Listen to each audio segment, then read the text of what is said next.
Great. Okay, well, welcome everybody. If you'd keep an eye out in case Anthony joins us, I'm going to share my screen and get started here.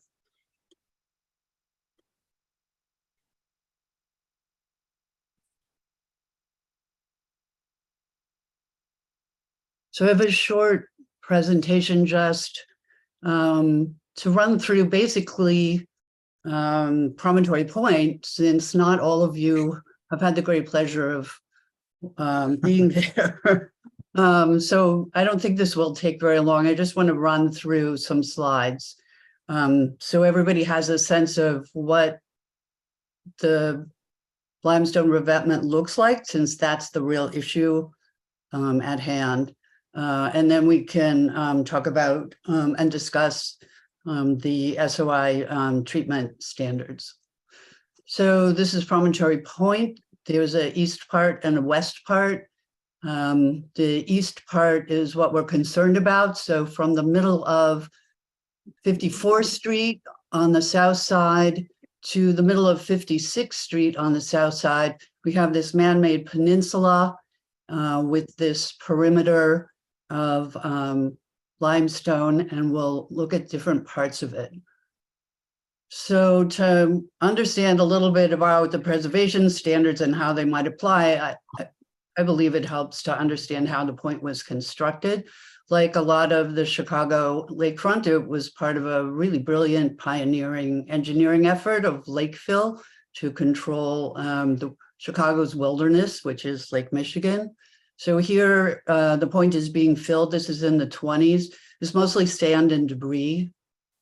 And then this is from the 30s when the park is actually being constructed. And what you see around the perimeter are these very small cranes that are positioning the limestone blocks. It's hard to tell from this photo whether there were small cranes also on barges, which could be anchored along the edge. But that's another possibility. This is a photo. There's still another row of limestone blocks to go in, but the blocks are being positioned and they haven't, this is on the south side of Promontory Point. They haven't been grouted in with cement yet. And here are WPA workers cementing in the blocks. So this is what we have. This is a Park District drawing. So there are wooden cribs held together with steel rod ties that run the perimeter, and then that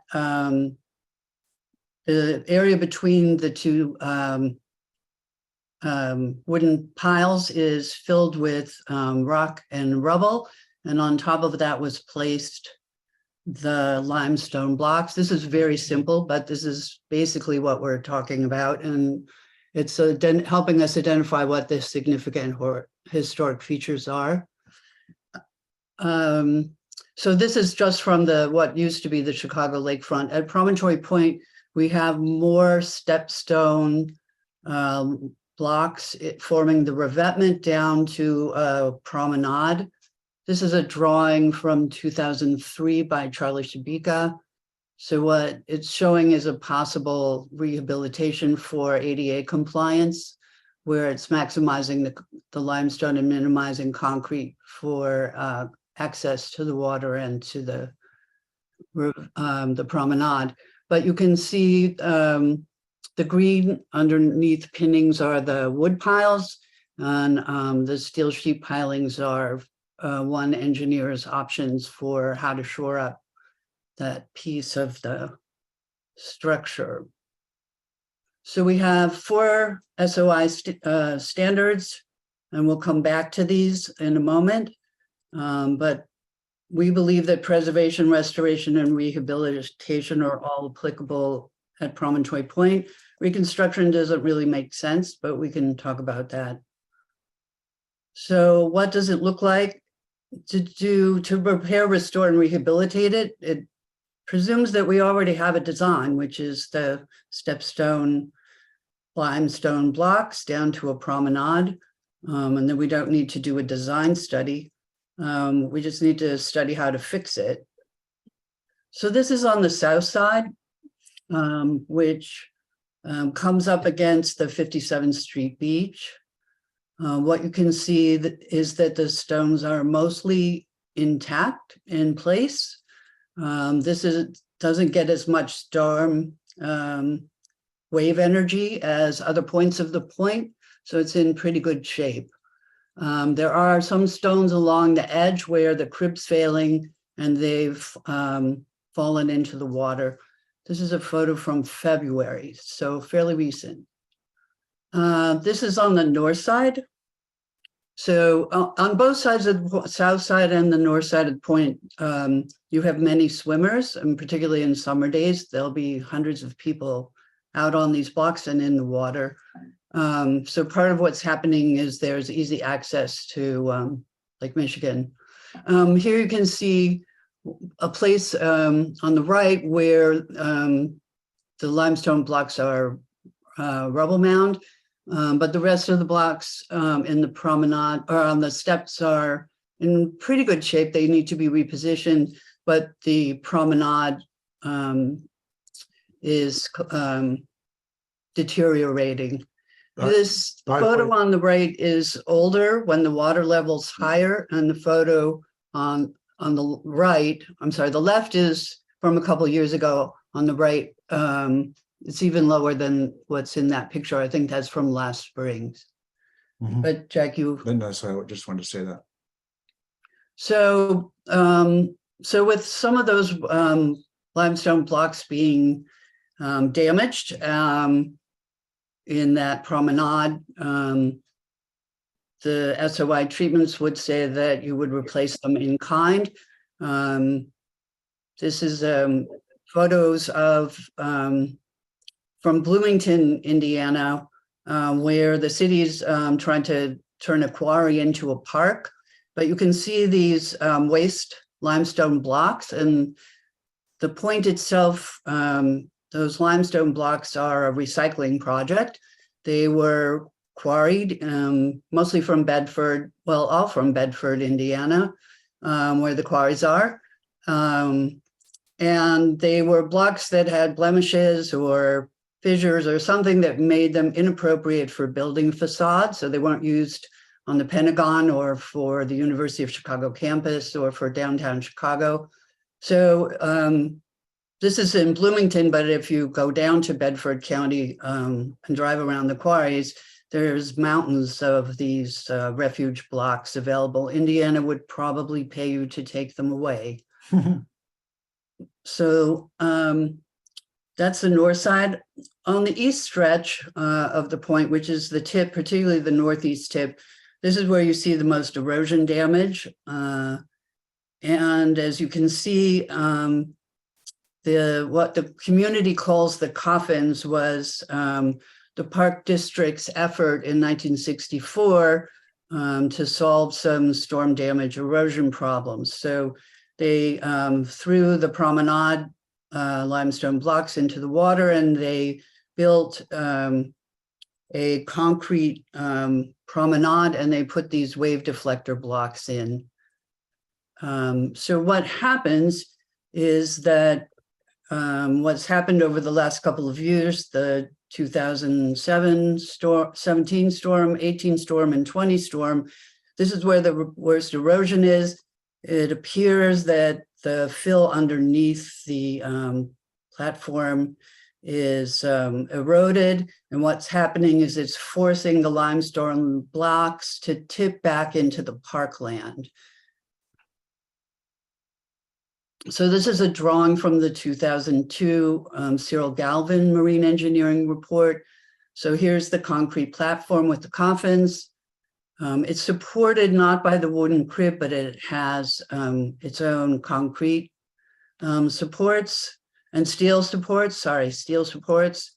I'm not sure what was used, what the assumption was to keep the fill in underneath the platform, but it seems to have disappeared, and this erosion cavity has gotten bigger. So the cheapest option, as we've been talking to marine engineers, would just be to pump some foaming concrete in there and just leave it as is. And we can talk about that as an option, as a preservation option. Another would be, since that's where the most damage is, to maximize the limestone and to use that area for ADA, a rehabilitation for ADA compliance. So in this marine engineer architect drawing, you can see that there are graceful ramps down to the promenade and to the water. In the middle of the drawing, there's a place where people in wheelchairs could get into the water, which is something we hear from family members and people with disabilities quite often. Back to the cribs. So we've looked at the limestone blocks and a little bit about the condition they're in. This is an artistic video of the condition of the wooden crib, and we can talk about why. But you're watching sunrise at the point through the crib. So the crib had the wooden pile has deteriorated. The steel tie rods, some of them are still there, some of them aren't.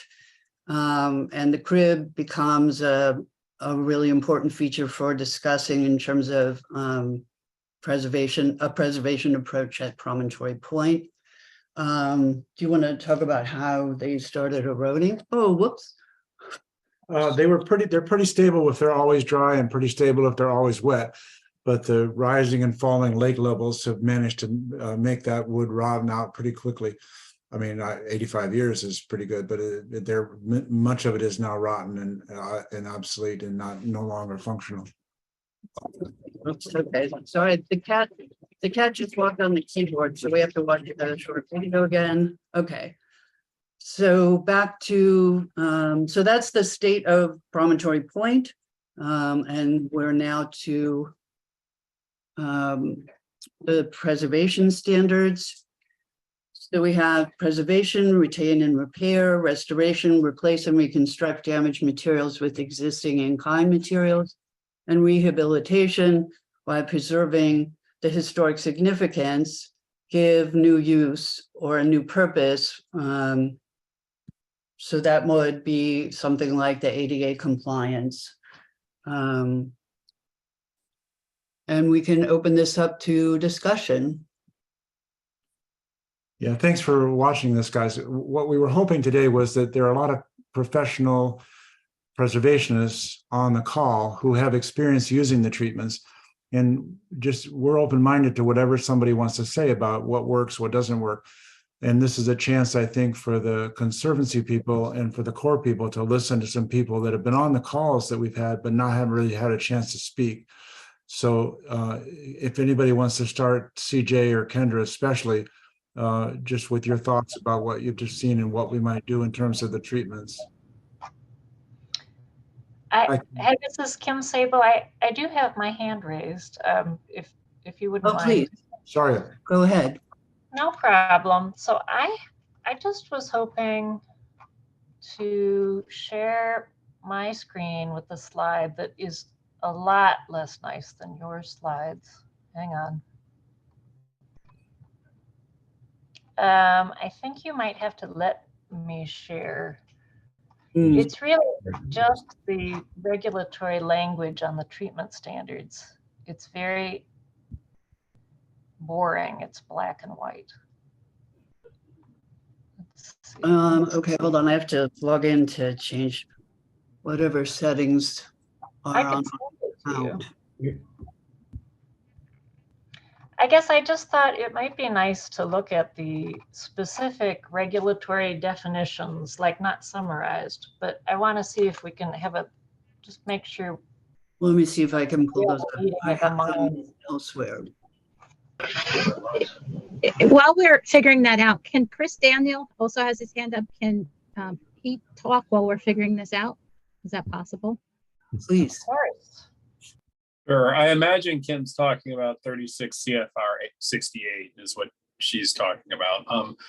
So Hi, everyone. Chris Daniel from the Advisory Council on Historic Preservation. I think all of you all know me now, but as you know, the ACHP is here to advise on the Section 106 process. And I know that's not what we're focusing on today, because I think ultimately the 106 process will kind of inform as we're working on possibly updating the agreement document, some of these other factors as to how we weigh approaches. But I also do come from a background of preservation education, background archaeology and architectural history, and have a master's in historic preservation.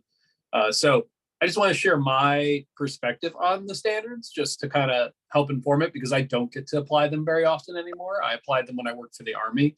Nowadays, I look to federal agencies and other parties to apply them, or their applicants and whatnot, because they're the ones doing the undertakings. I'm more making sure they, comply with the 106 process. So I don't ever get to do the preservation work anymore. It's kind of disappointing in some respects, but I don't know. Maybe if you love the process as much as I do, it's not.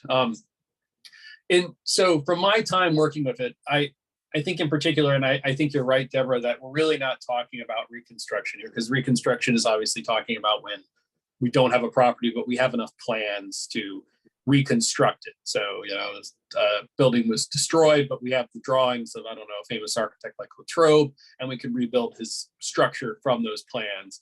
And honestly, that is the least desirable process in preservation, because that means we've lost whatever we had originally. So even if we reconstruct it painstakingly from the architects or the engineer's drawings, it's never actually the original thing. It's always going to be a facsimile, but that's a more of a philosophical discussion. And as you point out, we're really kind of sitting in the process of preservation, rehabilitation, and restoration. And I will say, in my time working with federal agencies, rehabilitation is probably the most commonly relied upon standard, and that's typically because it provides a level of flexibility, because the property in question is being considered for different uses.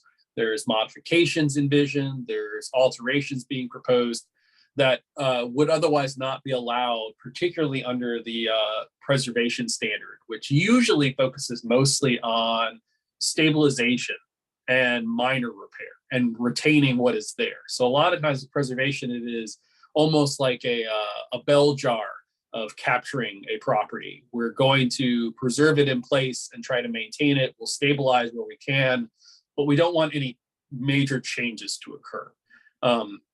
And most of the time when these standards are applied, they're typically being looked at from the perspective of a building. We are talking about a structure and something that is much more, I would say, unique. So there obviously, I think, has to be a lot of flexibility no matter what, because of what we're talking about here. We're not talking about a singular, 2-story Victorian cottage that maybe we want to preserve to a particular time period when the individual was there. Instead, we're talking about a dynamic structure that has to endure and survive the test of time in an environment that is pretty tough on it. But I think that's where I get back to rehabilitation is the default I see most folks go to, is because it still highlights the standard of retain and preserve first. And I say this also as an individual who works in architectural design review board on my private time, is usually you're coming with something additional for a project is what I frequently see. And as far as I understand the Promontory Point project as it proceeds, there are some envisioned improvements, even if they are structural and under the ground in nature, that might be proposed.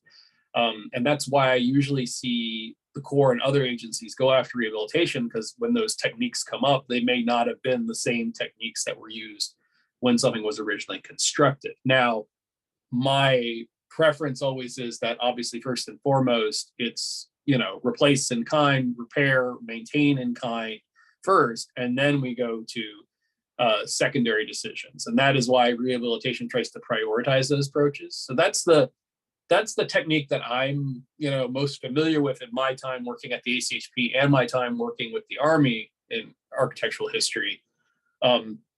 Restoration, I would say, is definitely a unique one in the sense that I think it depends on how much information we have and what we're trying to focus on. That being said, you can always focus standards in certain areas too, if there's a particular feature. And I think I really appreciated the walkthrough that you all provided of the point, because while I've been to Chicago. It has unfortunately only ever been to grace the airport. So I don't really say I would count I've ever been to Chicago. So I have not had the chance to enjoy this property. So I haven't had a chance to kind of experience it. So there's a lot of unique places on it that I think that comes into the question of, what is the plan for approaching the preservation of this property when the Corps starts applying the measures and the project is proposing? And are there places where a certain standard is more appropriate, or are there features that should be prioritized for preservation, which would mean just pure stabilization as opposed to potentially replacement? And that's kind of my, just general perspective on it. You have a lot of folks on this call who have a lot of experience in preservation, and a lot more than even I have, I would say, without a doubt. And so if we're keeping it focused on that, that's where the ACHP frequently guides folks, is to rehabilitation. It's not as though we're saying that we haven't seen projects that rely on the others. I've seen projects that use preservation, but it's particularly when it's focused solely on a particular time period. So it's just my general thoughts on it. I welcome observations to other thoughts from other folks too.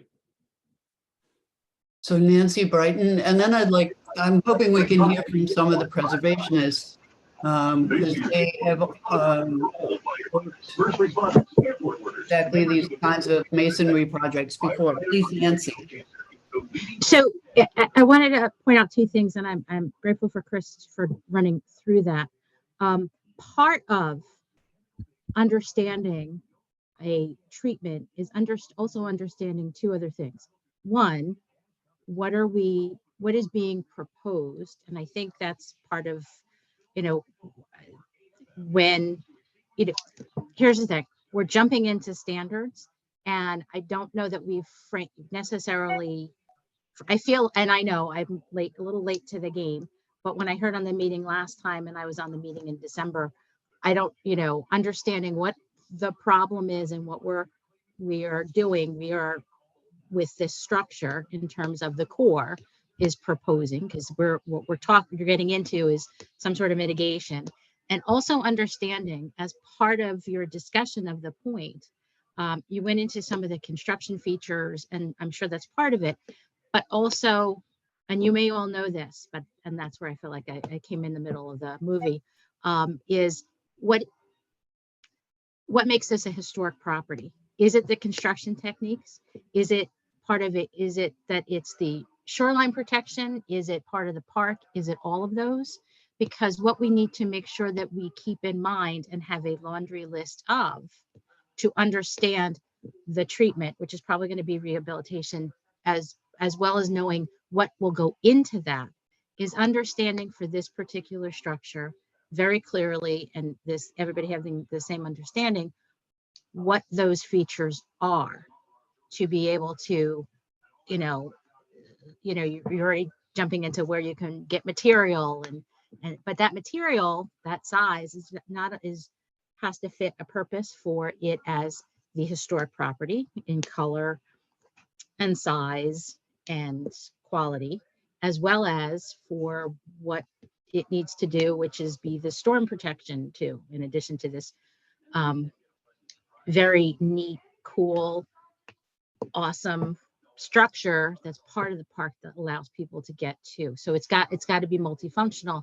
And I feel like, because I think on the past two calls, we really haven't focused on and taking that step and making sure we all understand, why is this significant? Because part of it is understanding what features are going to be affected, that we need to sort of focus on minimizing that effect, or working out with something. So that's part of where I'm sort of also need that discussion as well before. So if I may answer that question, we have both the National Register nomination report, and last Wednesday, Promontory Point was declared a Chicago landmark. We have that designation report. Both of those name what the significant historic features are for the point. It includes the limestone stepstone revetment and the promenade. It includes the parkland and the Alfred Caldwell landscape design. It includes other features like the field house and the council rings. So those are identified in the 2 landmark designations that the point has. I think those need to be addressed because they're very specific, and the history of how Chicago's lakefront was constructed, the pioneering aspect of it that's been copied by other major cities just in the last 5 years is part of that history. So yes, the construction of it and the materials of it are part of that, of both of those designations. Jack, do you have anything to add? No, I would agree with what Deborah's saying. I think there will be lots of problems to solve as we go on here. But as long as we understand that certainly the visual is important to maintain and preserve, and as much of a structure that's existing structure is important as we can, as we're able. And as you point out, Nancy, this really has to do with storm erosion reduction as well. There's no doubt about that. Nobody's arguing that. Nobody's arguing that, but it's also, the point is 86 years old, and it's had little maintenance since 1964 when the coffins were put in. So it has a track record for doing its job. So it doesn't mean that it can't be fixed or it can't be improved. I understand, but it's not a question that the materials don't do the job. Yeah, Nancy, thank you. It's an important point you're making. If there are other, Mary Lou would like to talk here for a moment. Yeah, I guess I want to encourage this conversation about why the point is important and should be preserved. We could maybe update Nancy offline, because I feel like we want to move forward, and we've established a lot of, and this presentation has been great, but I feel like going back to the very beginning and reiterating is just time we can spend on stuff going forward, and we can give Nancy some back later. Well, I just want you to know that I'm not questioning it, but part of considering a treatment and how to incorporate elements of those treatment, we need to know what the features are that go to that significance. That's what I'm trying to say. So as we move forward, if I could interject again, we've already been through that a half a dozen times with different people on these calls, and I don't know that I want to spend more time again going back over something that we already have. It's very clear to us, and maybe we could update you offline if you'd like some more of that background. But I feel so stupid. I can't figure out how to raise my hand. So whenever there's a chance to be recognized, I'd love to chime in. I'm sorry for interrupting. Please, Julia, you have a preservation perspective that needs to be heard. And we can go back to the 3 standards we said that applied, and we can talk about them generically and what they mean. And then we can Julia, also identify yourself for those who don't know you. My name is Julia Backrack, and I've been involved in landscape preservation for about 30 years. So I think that when you look at the standard of rehabilitation, you can really pretty much isolate rehabilitation, because it does also consider existing fabric. But I guess my question is, why are we not referring to the Secretary of Interior standards and guidelines for cultural landscapes? They provide so much more guidance. And I worked on many projects that include treatment. And I think when Nancy said that we're not at the stage of design, why are we talking about treatment? I think it's important to determine the treatment. And then again, I would strongly suggest using the cultural landscape standards, because they do provide a lot of guidance. And then I think when there is some design work that needs to be done, and clearly, there is some level of design, as you showed, Deb, integrating some accessibility for people with disabilities. We also need to, recognize that there's some fabric that we need to really do our best to reuse as much existing fabric as possible. There are artworks that are incorporated into some of these stones. And I also agree with Mary Lou. There's enough documentation. We don't need to have a long discussion here about the fact that that this feature is significant in terms of its design, appearance, use, cultural, the kind of cultural history. I think it's already pretty well documented. So Thank you. The purpose of this meeting is because we are in the process of trying to negotiate a programmatic agreement.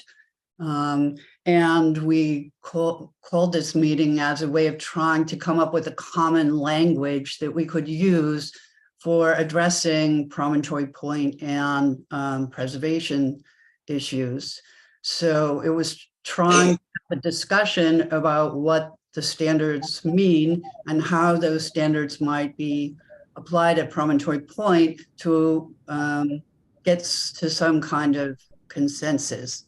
Am I understanding the purpose? That was my understanding too, yes. So Deborah? can you please?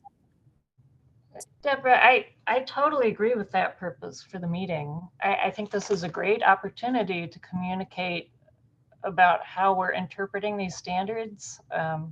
I would love to show you my slide where I've highlighted some of the regulatory language and get your feedback back on how we're interpreting it. So maybe I think it's I can't critical do that that right. And I can't seem to do that without ending the meeting and starting over again. I So can get it's you there from so if this you particular send it to me, I can send it to everyone and we can maybe have a threaded discussion afterwards. or if Get you to the email it, regulatory language, just scroll down. If you go down to the Okay. bottom of the screen, you're on treatment of historic properties. It's that first one, 36 CFR 68. If you could click that open. One down, under treatment of historic properties. Yeah, click that open. So this is what we've used before. Yeah, scroll down.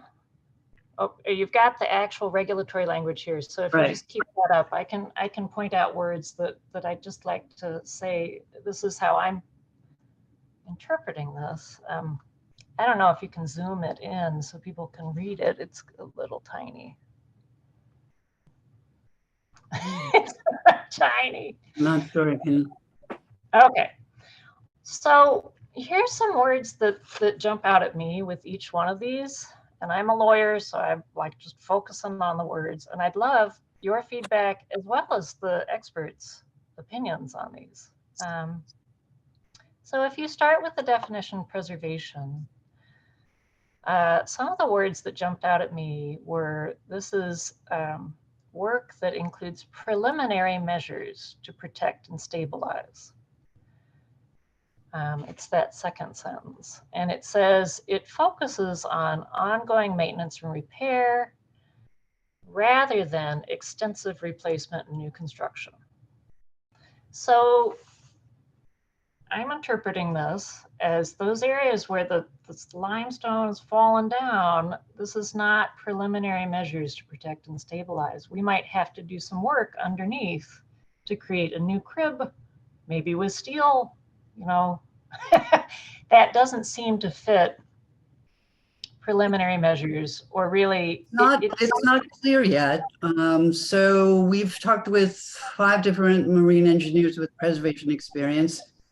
Their thought was, at least on the south side, that rolling a steel crib in front of the wooden crib and repositioning a few of the blocks would make it preservation. So I'm not sure about that.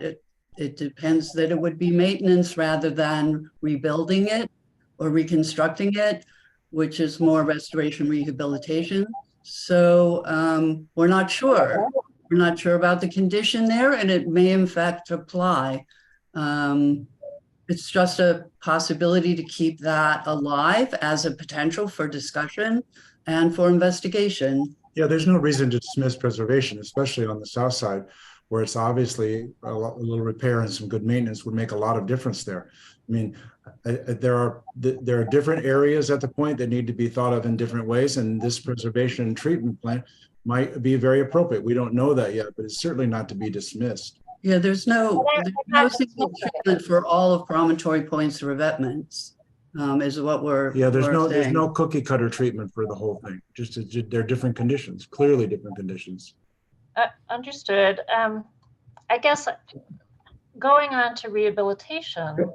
Can I interrupt Kim for 1 second? I'm sorry, because I don't want to leave preservation without one Sure. comment. Yeah, please, that's the I point. apologize. Sure. On the reading of preservation, I don't read including preliminary measures as somehow the only time that preservation is to be applied. In other words, that whole paragraph is not meant to just be when there's a temporary condition. It just says it's meant to include if you have a temporary condition, which therefore gives guidance in that context. But it's definitely not limited to only a preliminary or temporary or immediate type of concern. I think it's actually that's more the exception, I would say, than the rule. But I think that's where the preliminary part comes in. At least that's my reading of that. I don't know. There are other folks who may have more insightful views, but I did want to share that I don't exactly agree with that read of that phrase as suggested. Chris, please. So I'm a little worried that I think all of these standards are designed to protect historic properties. And I'm worried there's the perception that rehabilitation somehow grants carte blanche to someone to adversely affect the historic property. And it doesn't. It still has that standard built into it. I think part of the problem that we're in is that when this agreement was executed in 93, if you do look into the history of the standards really evolved in the 1995 in particular since their current form. And the agreement kind of just has a blanket statement that says you'll follow these standards. And the other problem is there are overlays of terms like preservation that I think, the standards are for the protection of historic properties. All four of these protect historic properties, but they had to choose one that was solely about how do we make sure the property stays exactly as it is. And preservation is designed particularly for that treatment measure. Rehabilitation is designed for when there are any types of changes that go beyond that. And it still has a requirement that it should be repair in kind first over replace. So I just want to make sure that I don't want the rehabilitation standard to get a bad rap in this meeting. It is I've seen it used rather successfully to, I think, in what a layman might describe as preserve a historic property. However, allow for updates and changes that I think Nancy was getting at might alter things that aren't necessarily the character defining features of that property in a way that still allows it to function and communicate that significance and retain its integrity. The agreement as it was written in the time where we just said, hey, we're going to follow these standards. And it was like, great. And we wrote it short and sweet and walked away from it. Now we would never write it that simply. We would obviously have the information in hand and say that, the agency would follow the standards for protections of historic properties, develop a plan, consult on that plan, and then as appropriate, resolve adverse effects if it determined it couldn't meet those standards. That's where we probably would have gone from there. But I just want to totally advocate agree. for the standard. I totally agree with you. And again, I'm not sure why we aren't referring to the Secretary of Interior standards and guidelines for landscape, because I'm looking at the landscape. I'm looking at this rehabilitation section under landscape, and it supports exactly what you're saying. It says that you first have to determine what the character defining features and materials are, and then that it may warrant more extensive work, that you first have to determine which elements have to be repaired. This is all very there's very detailed direction and help I'd in absolutely these agree guidelines, with which Julia. were done. Yeah. And and I agree with everything that you said, other than the fact that after the original standards were written, we didn't walk away because there was a group of professionals, and I actually was on a committee that helped develop created these standards that are now used throughout the country. And so that's why I would think the Corps would use them as well. I meant the agreement did it and walked away from the they said, here's what we're going to follow. And then things changed. Not that the standards did static. No, but, and I fully agree. I should have also called out, the ACHP also advocates for those guidelines on cultural landscapes. And I would hope that if we do update this agreement, that it would recognize the SOI standards for protection of historic properties and call out these guidelines as a tool. And obviously any group that's doing this review would obviously hopefully be using those as a benchmark too. That's it's a tool that was created following this, that folks recognize that, as I talked at the beginning, these standards were initially put together, I think, in a lot of mindset for buildings. And then folks were like, oh, wait, there are a lot more different types of properties than just buildings, aren't there? Chris and Julia, these are excellent points. So I hope that we can incorporate that in our PA process, or programmatic agreement negotiations, because they're very, very good points. There are a couple of preservationists on here, and we're almost running out of time, especially Betsy and Kendra. If you could, before Mike, I know Mike has his hand up and Kim has her hand up. If we could hear from Betsy and Kendra at first, if they have something to say. Either one of you. Oops. This is Betsy.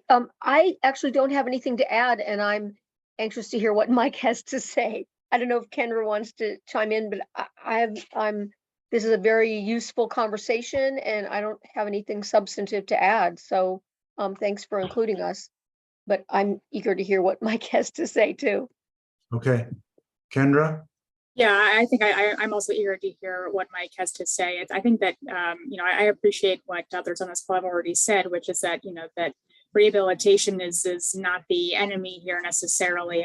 But I also appreciate that, that we do not need to choose on this call which standard we're going to apply to the life of this project. And, I think that it's appropriate for us to start from a place of saying, well, let's explore preservation. And then if that turns out to be inadequate as we go forward, which it certainly may, given the level of work that's needed, then it's appropriate to apply a layer of rehabilitation as well. So, but that's all. I don't want to get too far into this. I'd like to hear from Mike. Thank you.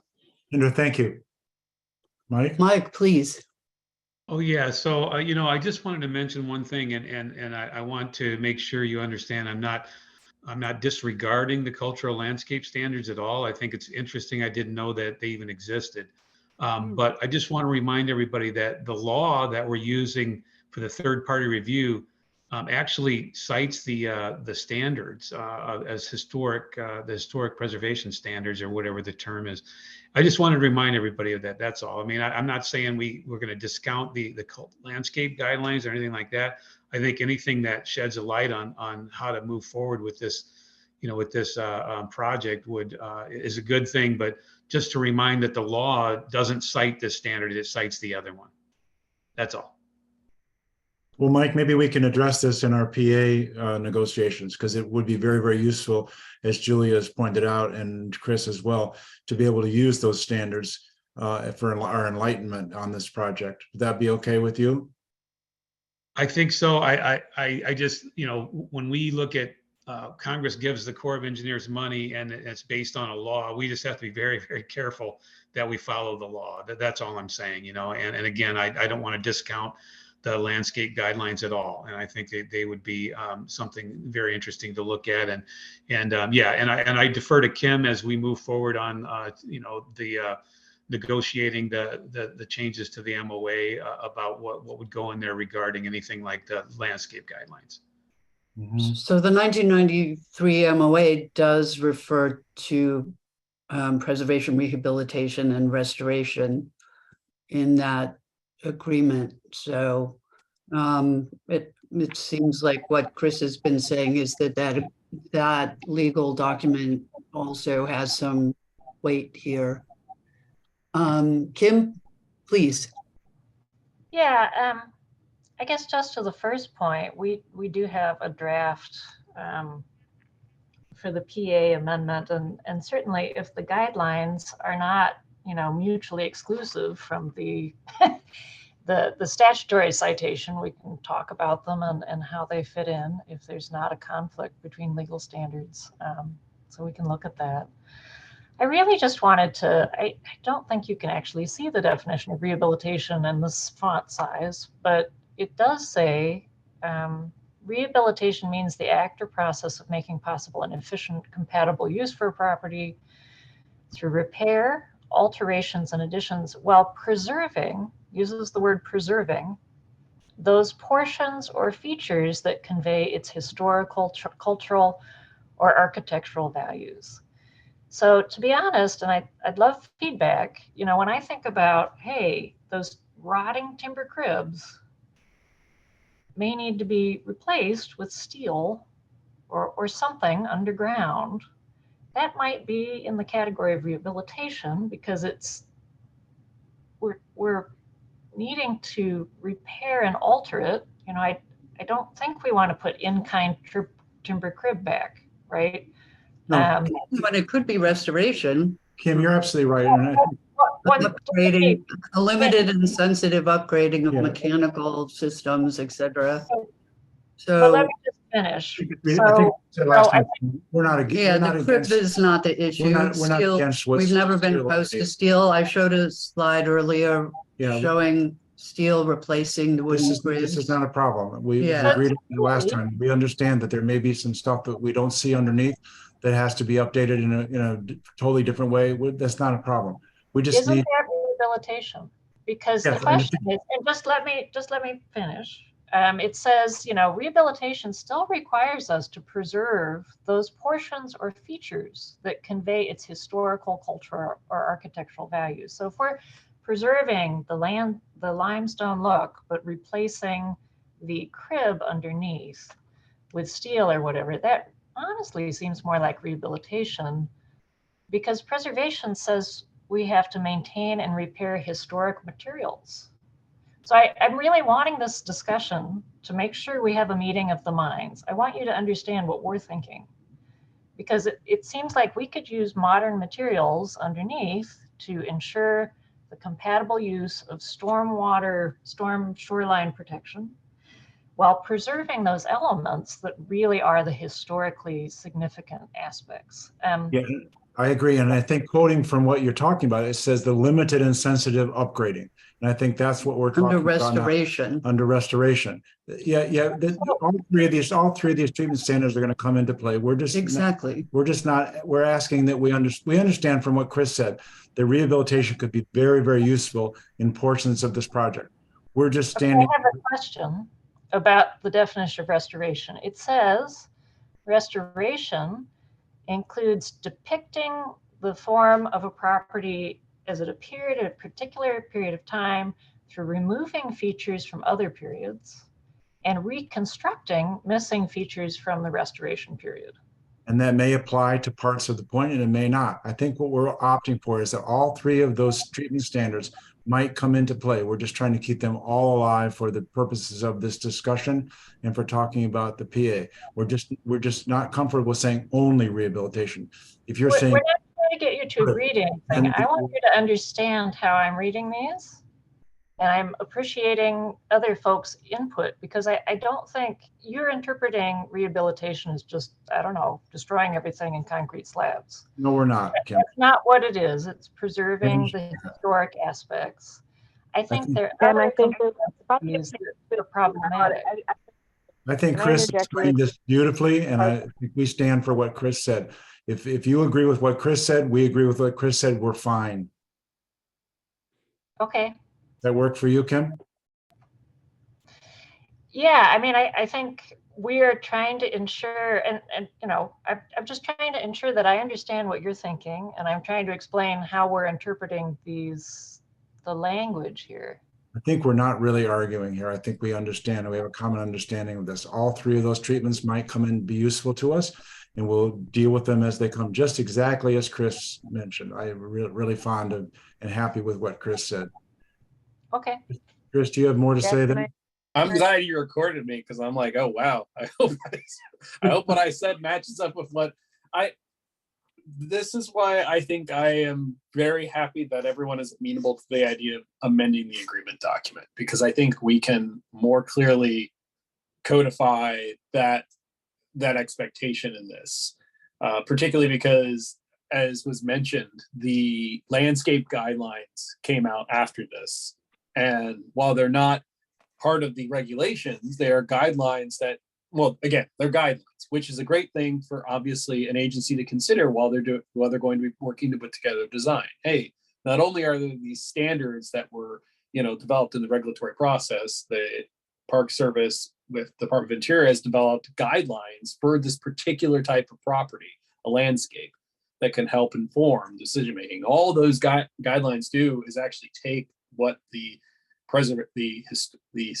SOI standards said and apply it more exclusively to a particular property type, which I think would be very beneficial, if anything, to the Corps' endeavors as they do a design, because when you read any of these standards, each one of them feels very building exclusive. When you hear about mechanical systems, they're more referring to HVAC. They're not thinking about the mechanical systems that Point deals with, which is, managing, water levels and managing storm erosion.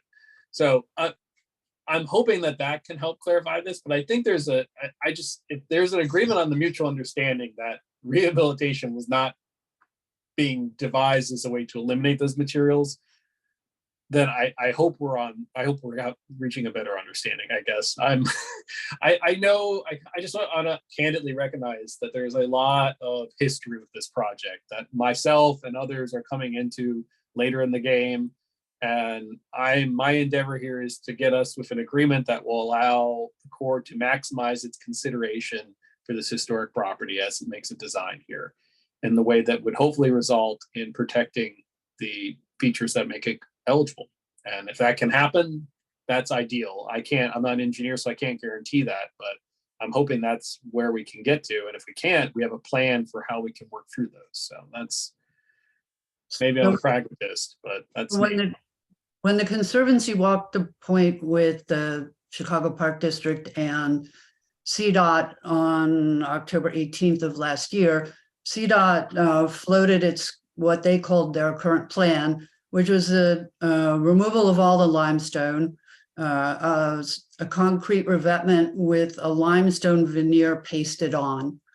Now, that may fall under rehabilitation as the same difference, but the Conservancy doesn't think that's a functioning limestone revetment, and that that plan wouldn't meet the preservation standards. So we're hoping that if we all agree on rehabilitation as one of the reasonable treatments here, that wouldn't be a result of rehabilitation. That's the kind of thing we're afraid of. Yeah, and I was going to mention that, I think that might have been a communication issue, because there are no plans for Promontory at this point. And we're assuming that there wouldn't be such a plan. I think it was a communication issue. I wasn't there, as you guys know, but we're taking this seriously. We want to do exactly what needs to be done out there from a historic standpoint, and we're ready to partner and move through this.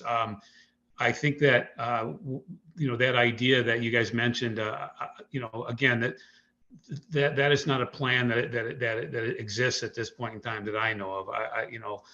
I know that the city is taking steps to select a consultant to help do the final design, and we use the words design and kind of got in trouble with communication on that before.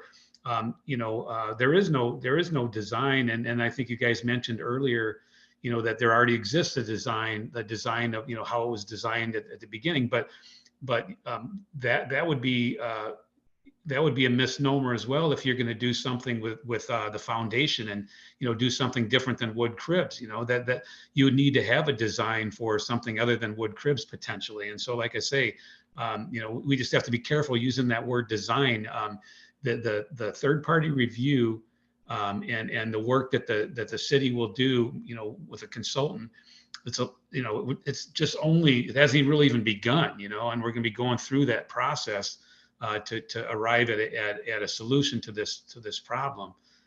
So, anyways, I just wanted to mention that. I think there was some communication on that potential treatment or design that you guys just mentioned, because it is definitely not on the table. Mike, would you be willing to write that down? Because if you can take that off the table for sure, absolutely. I think we have no problem with entertaining rehabilitation as one of the treatments that we're going to use. That's all we're afraid of, is that we get this massive rebuild with fake limestone, and we don't Yeah, want that. so Heather Gleason and Dan Burke have refused to put it in writing that plan is off the table. We've I asked. take your word for it, Mike, but there have been so many times in which we have been unclear about what the park district actually meant to say. And Well, Dan Burke said that he wants to follow a historic approach and to use the limestone. He mentioned that. He wants to repurpose it. Yeah, repurposing is not the same as using it in the original way it was used.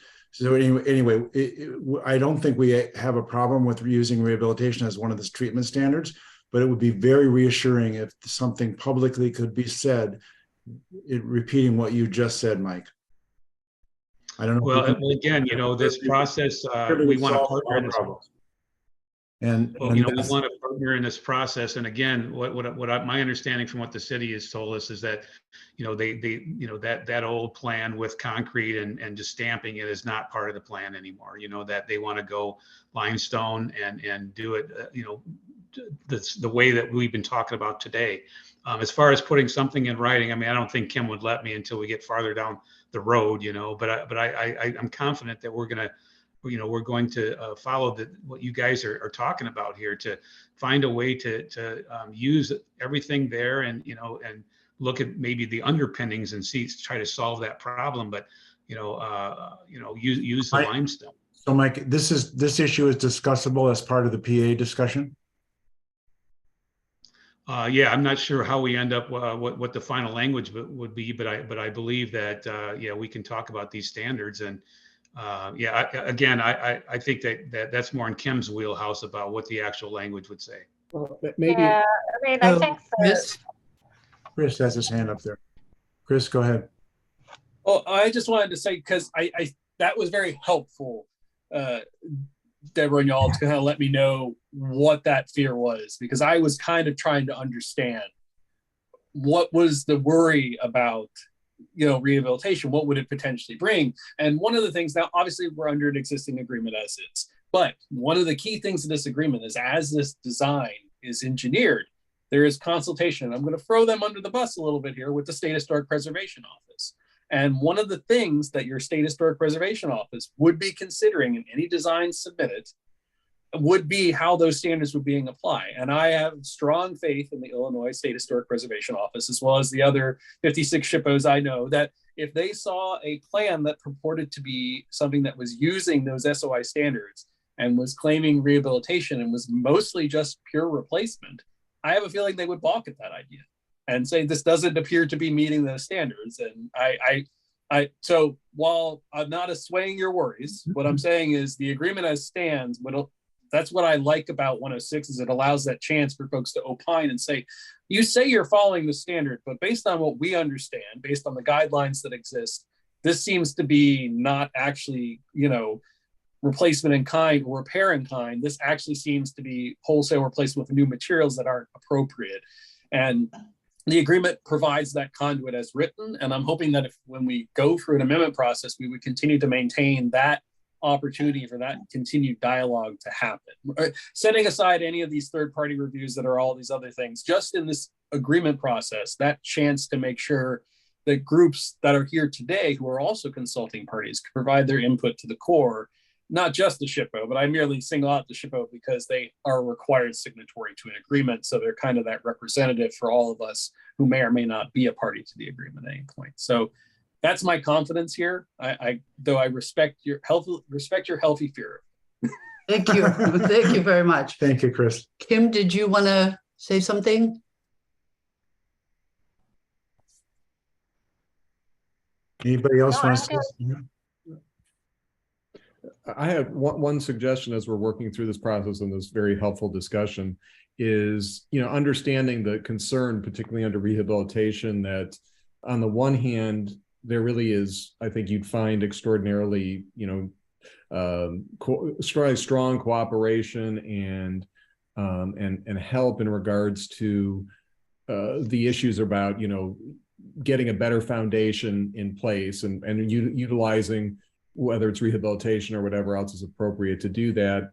On the other hand, not allowing that to be used for as a means to have the revetment, replaced with the concrete or some other things, and then would have the limestone on top of that, and then argue under rehabilitation that is an act that conveys the historical, cultural, and architectural value because it still utilizes that limestone. And being that as the concern about that definition, perhaps we should consider expressly stating in the programmatic agreement that such an action does not meet the standard for rehabilitation, or something very specific that makes clear the what is being looked at and what's not being looked at. I'd consider that I think that would probably help quite a bit in terms of this discussion and advance many of the issues that are out there. So I put that out for some consideration, because I do think that is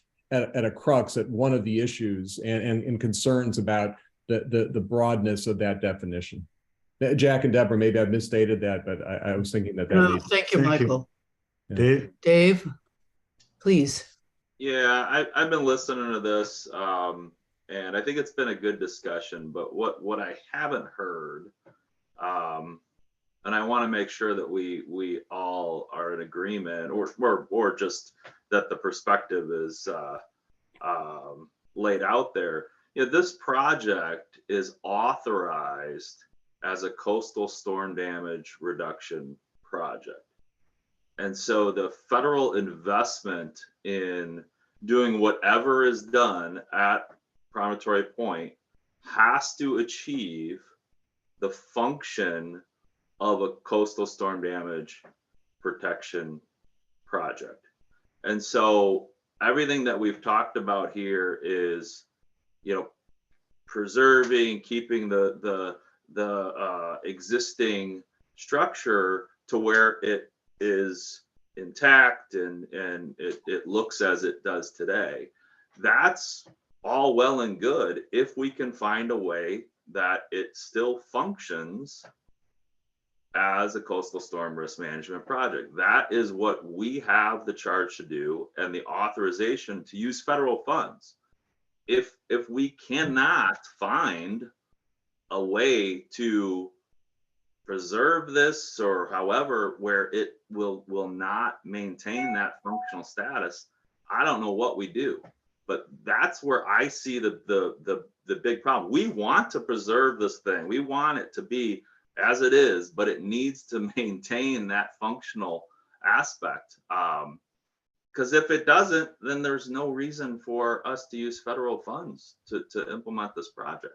So I think the third party review is very specific, that we have Buffalo District that's going to look at it from a coastal engineering standpoint, and Seattle districts that's going to look at it from the standards. Let's not only put everything on the standard side. We need to make sure that whatever design there is, it's going to function from a coastal engineering standpoint. And that's all I want to say. Dave, I think that very reasonable, and thank you for saying that. But I think we understand that part, and we appreciate very much the situation you're in fulfilling the federal mandate. Every indication that we've had in talking with independent engineers, marine engineers, is that it can be done. And we're hoping that we all together can find a way to do both of those issues here and solve both of those problems. So, And, Yeah, I and think that would be it the was ideal. designed to do just that job, to be a revetment, to take storm energy and spare the parkland. And it's been doing that for 86 years. So yeah, it's an integral part of it. yeah, exactly. Thank you, Dave. That's perfect. I really appreciate what you said. Kim, please. Yeah, I just am looking forward to discussing the amendment to the creating the programmatic agreement, amending the 1993 MOA. I think just to manage expectations, we're looking at it as, hey, this is going to memorialize how we're all going to be involved in the process, at all the stages. And and how we're going to consult and all of that. I just want to caution that we're not going to skip ahead. We have the whole 106 process that we have to go through. We have to go through an engineering analysis. We have to do all of this stuff. So I guess to the extent I was hearing people wanting to put in definitive like decisions into what we're actually doing there, I want to manage expectations. We have to go through the process. But I think this amendment will hopefully give us both the method of interacting, and let's say I don't know much about the guidelines for cultural landscapes, but if those are useful and applicable, make sure we're talking the same language and looking at the standards that apply. But just don't expect to skip ahead, like here's what's happening and here's what the design must include. No, Kim, well said. And what you said there about having a common language, I think is the very, very most important thing, because then we can actually communicate with one another, and there'll be much, much less uncertainty and much, much less, I would call it maybe paranoia at times about what's going on. So the more that we're included, the more that you're included in what we're doing, and that we have a common language to operate on, as Chris, I think, was describing, the better off this is going to end up being. So I'm really looking forward to this PA negotiations and talk. You guys are the pros. You know what you're doing. We have very strong thoughts, and we have lots of people that have advised us over time. And I think we're bringing so much to this, so many good values to this, that I think we can come up with something really unique and special that will really make this very unique and special project really, really shine. So thank you for what you said, Kim.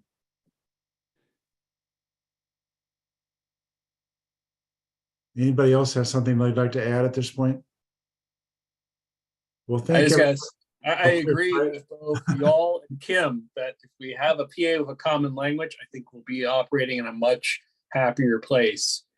I think a lot of us are just dealing with the legacy of an agreement that was written with folks that maybe did have a proper agreement of language, and enough time has passed, unfortunately, that is no longer the case. We're just not in the space we are anymore. So hopefully we can get there.